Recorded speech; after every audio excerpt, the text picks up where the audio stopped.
नमस्कार दोस्तों, मैं हूं आशीष त्रिवेदी। स्वागत है आपका संवाद कार्यक्रम में। दोस्तों, जैसा कि आप जानते हैं कि संवाद के अंतर्गत बहुत सारे विषयों पर हम बातचीत करते हैं, बहुत सारे पहलुओं को आपके सामने लेकर के आते हैं, अलग अलग लोगों से मिलते हैं। आज हमारे साथ हैं रामजी तिवारी जी। बहुत दिनों बाद फिर हम दोनों लोग एक साथ यहाँ पर उपस्थित हुए हैं। बहुत सारी इधर परिस्थितियाँ बदली हैं। आज हम लोग बात करेंगे वीर सावरकर के ऊपर। बहुत विमर्श का एक मुद्दा इस दौर में चल रहा है। सावरकर के ऊपर बहुत सारी बातें हो रही हैं, तो उनके बहुत सारी जो एक जीवन के पहलू रहे हैं उस पर हम लोग बात करेंगे। लेकिन शुरुआत कर रहे हैं कि विक्रम संपत की एक किताब आई है और एक किताब उदय माहुरकर की आई है। उदय माहुरकर की जो किताब है कि वह शख्स जो बंटवारे को रोक सकता था। तो इधर बहुत सारे लगातार उनके ऊपर काम हो रहे हैं, बहुत सारी किताबें आ रही हैं।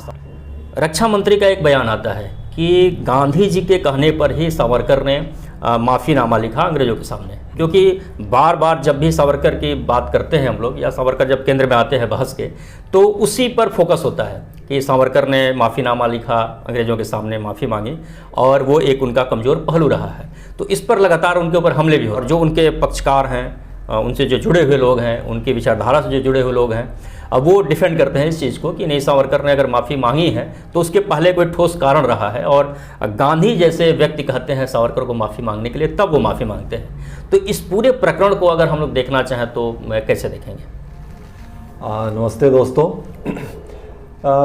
ये अभी बड़ा चर्चित रहा है ये विषय। आप देखेंगे टेलीविज़न में, अखबारों में लगातार इस तरह की खबरें आ रही हैं।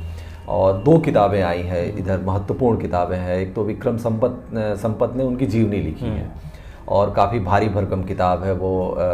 दोनों किताबें मिला के लगभग 1000 पेज से अधिक की किताब है। पेंगुइन से आई है, और हिंदी में पहला हिस्सा भी आ गया है, दूसरा अंग्रेजी में तो दोनों आ गई हैं। और उदय माहुरकर वाली, हाँ, उदय माहुरकर वाली तो है ही। मूल किताबें अंग्रेजी में ही हैं, हिंदी में बाद में अनुदित होकर आई।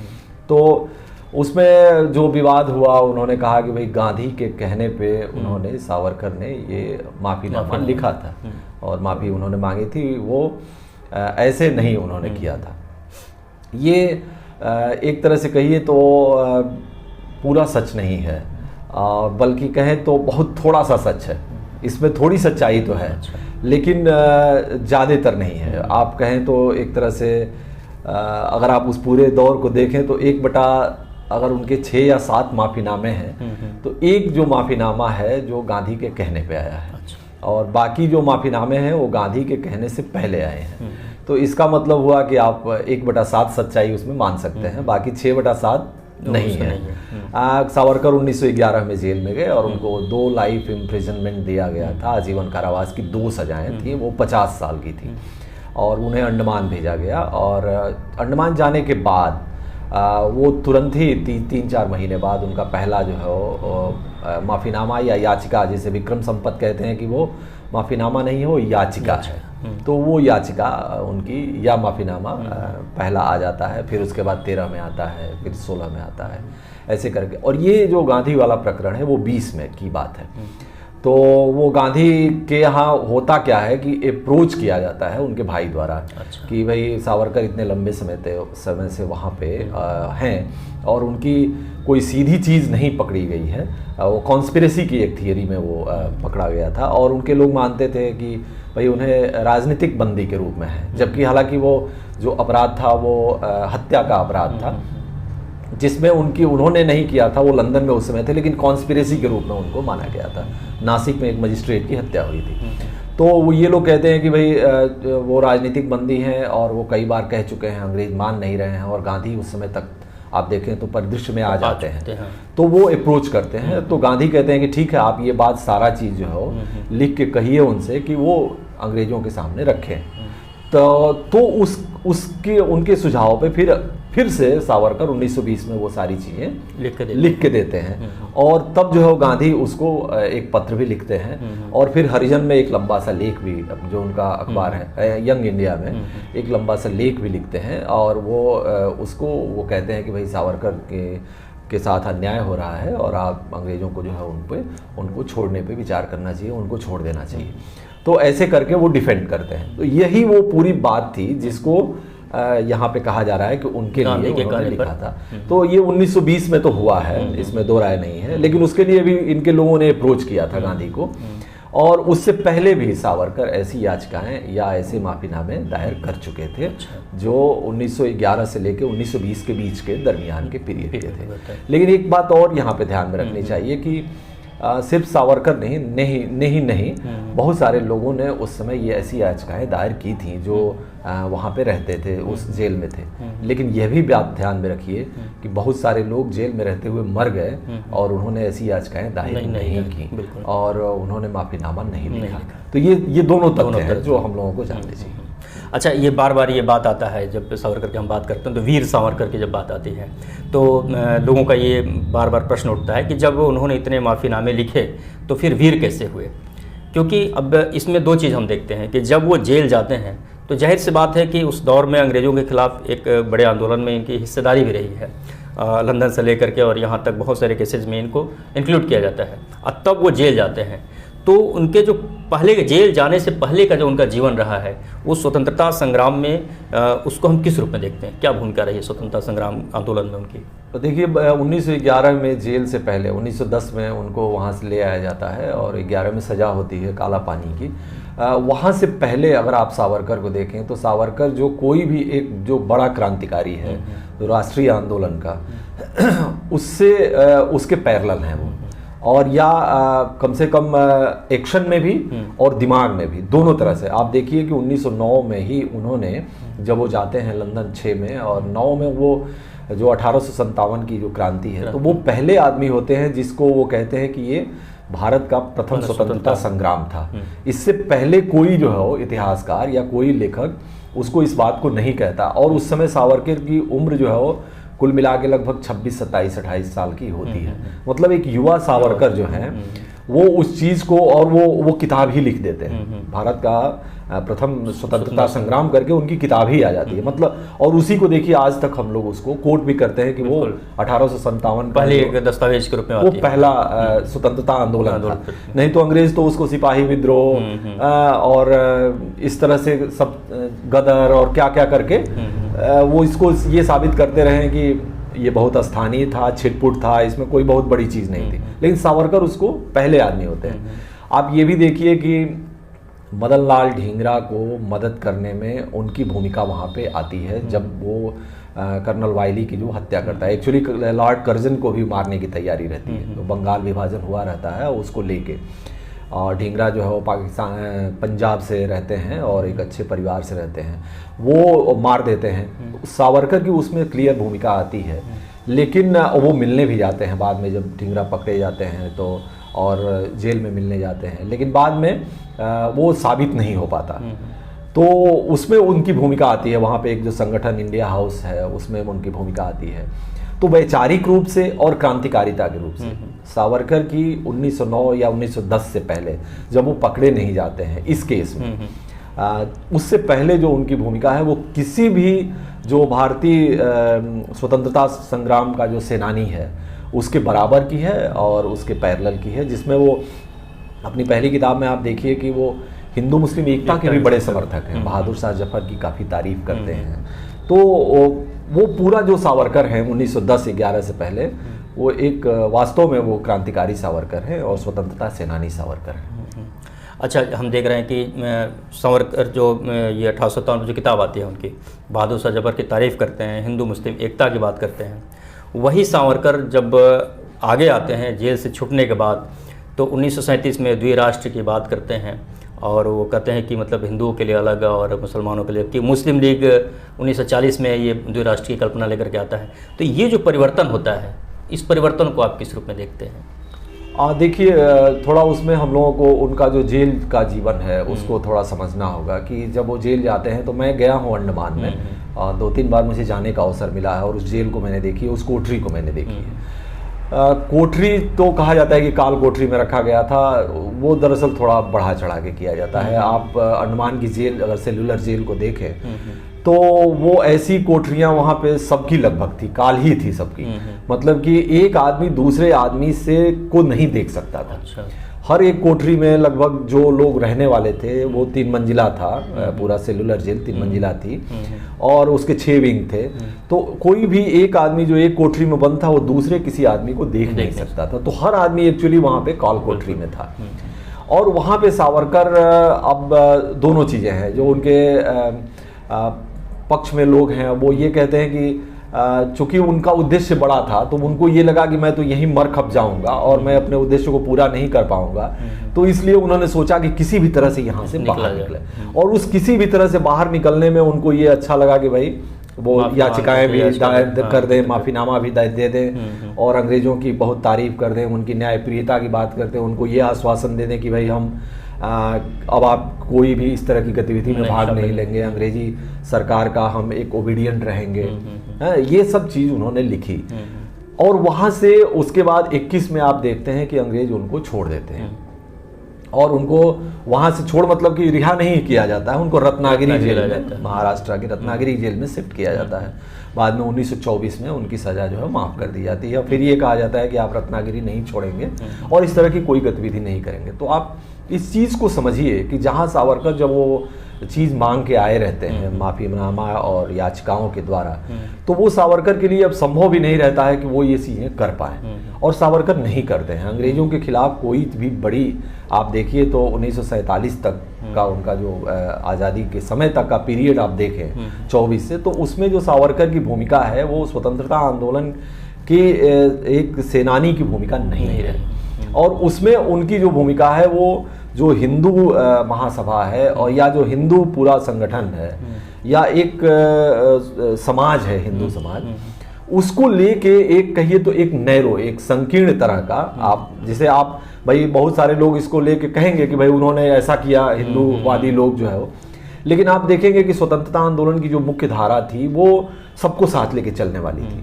तो उसमें एक आदमी अगर मुसलमानों का ही केवल पक्ष ले, एक आदमी केवल हिंदुओं का ही पक्ष ले, एक आदमी केवल और किसी चीज़ का पक्ष ले, तो उसको थोड़ा सा नैरो ही माना जाएगा। तो उस समय वो उनकी भूमिका बदल जाती है और वो इस तरह के बातें करते हैं, हिंदू के वो बातें करते हैं, हिंदू मुसलमानों की बातें करते हैं। 37 में जब महाराष्ट्र में वहाँ पे प्रोविंस में सरकार आ जाती है कांग्रेस की, तो उनको रिहा भी कर दिया जाता है। रिहा मतलब कि उनको छूट दे दी जाती है कि अब आप कहीं भी जा सकते हैं, रत्नागिरी से बाहर भी।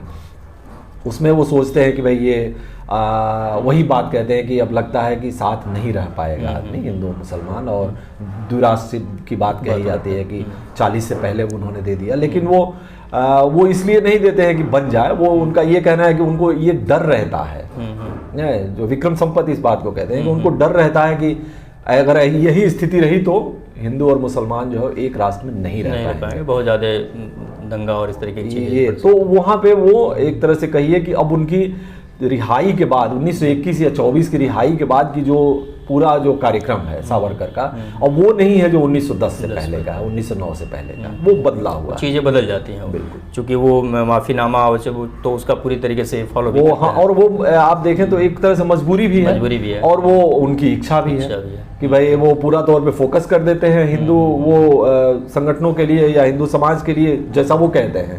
और अंग्रेज अगर वो करें तो अंग्रेज जो है उनको पकड़ भी सकते हैं, उनको डर भी है, तो इसलिए वो अब वो राष्ट्रीय आंदोलन से एक तरह से वो पृथक तरह से हो जाते हैं। ये है पूरा मामला। गांधी को लेकर के सवाल उठता है कि गांधी की जब हत्या हुई तो उस हत्या की कॉन्स्पिरेसी में इनका नाम आता है, सावरकर का नाम आता है, और उनकी गिरफ्तारी भी हुई थी, फिर वो कपूर आयोग भी आया। तो गांधी की हत्या के संदर्भ में हम किस रूप में देखते हैं सावरकर को?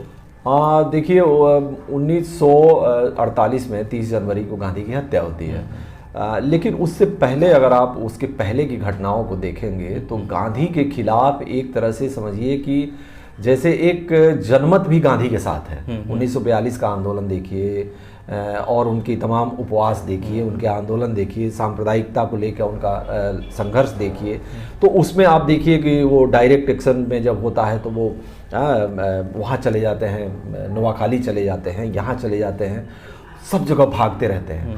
तो गांधी के लिए एक बहुत बड़ा सम्मान और गांधी एक बहुत बड़े आइकन भी हैं, लेकिन उसी दौर में गांधी पे भयानक हमले भी हैं। वो हमले जो है वो हिंदू महासभा की तरफ से भी हैं, सावरकर एंड कंपनी की तरफ से भी हैं, वो मुस्लिम लीग की तरफ से हैं, जिन्ना उनको बहुत बुरा भला कहते हैं। वो हमला अंबेडकर भी करते हैं उनके ऊपर। वो एक बीच में एक पीरियड आता है जब सुभाष चंद्र बोस भी उनको ना अच्छा उनके साथ संबंध नहीं रह जाता, कई बार नेहरू भी असहमत होते हैं। तो गांधी की एक जितनी, अंग्रेज तो पसंद नहीं ही करते हैं, तो जितनी बड़ी छवि है गांधी की उसमें उतने उनके ऊपर हमले भी हैं। और वो जो दो सबसे बड़े जो हमले हैं वो एक हिंदूवादी जो कट्टर लोग हैं उनकी तरफ से, और एक जो मुस्लिम कट्टर लोग हैं। और दोनों लोगों को लगता है कि जो उनके साथ अन्याय हो रहा है वो कहीं ना कहीं उसके लिए गांधी ही जिम्मेदार है। हिंदूवादी लोगों को लगता है कि गांधी मुसलमानों के लिए सब बात कह रहे हैं, और मुसलमानों को लगता है कि अंततः तो ये हिंदू ही हैं और कुल मिला के ये हिंदुओं की ही बात कर रहे हैं।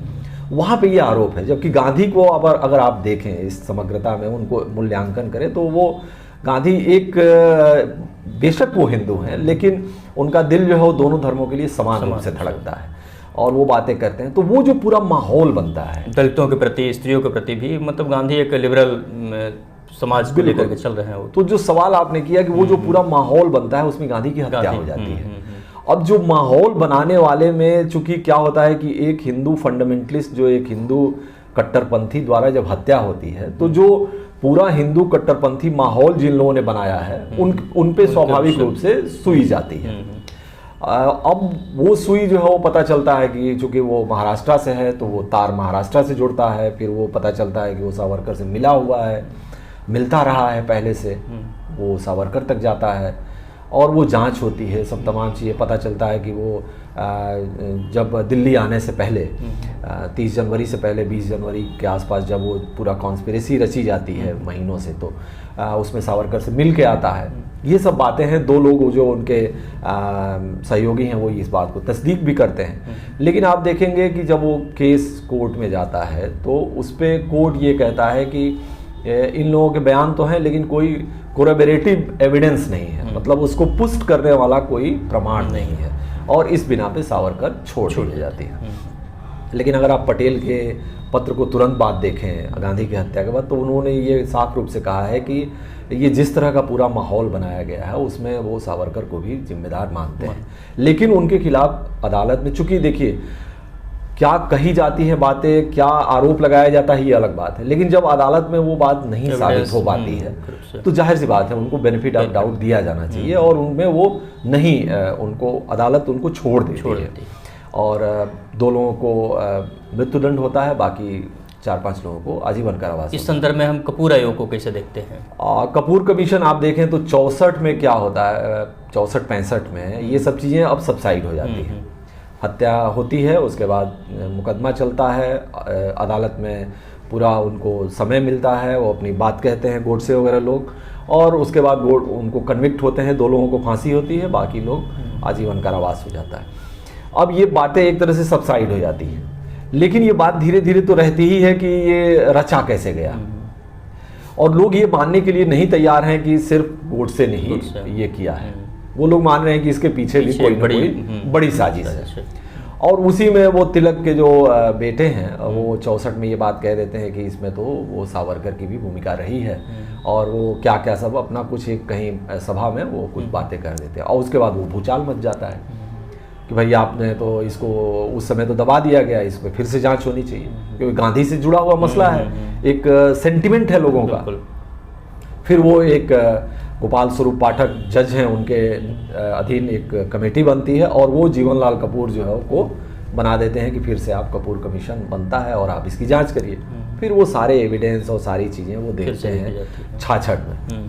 और इसी समय आप देखें तो सावरकर लगभग 82 साल की उम्र के हो गए रहते हैं, और अब वो उनकी तबीयत खराब रहने लगती है, और जब वो बनता है तो उसी के आसपास उनकी डेथ हो जाती है, और उसकी रिपोर्ट आती है 67-68 में, जिसमें वो ये बात तो इंगित करते हैं कि इस बात को मानना तो लगभग पड़ेगा कि उनकी भूमिका हो सकती थी, लेकिन कोई एविडेंस नहीं था, इसलिए वो छूट गए।